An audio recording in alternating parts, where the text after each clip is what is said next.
স্রোতের টানে গঙ্গায় ডুবে মৃত্যু ছাত্রের। ঘটনাকে কেন্দ্র করে উত্তেজনা এলাকায়।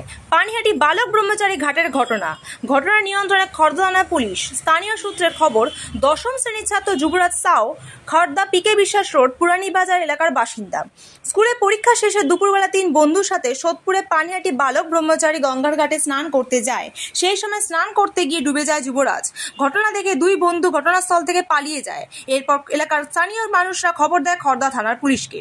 এরপর খর্দা থানার পুলিশ এনজিনডার টিম নামিয়ে খোঁজ চালায় ডুবে যাওয়া ছাত্রের। পরবর্তী ডুবে যাওয়া ছাত্রের দেহ উদ্ধার করে খর্দা থানা পুলিশ নিয়ে আসে স্থানীয় হাসপাতালে। Bureau report, news 24 Bangla.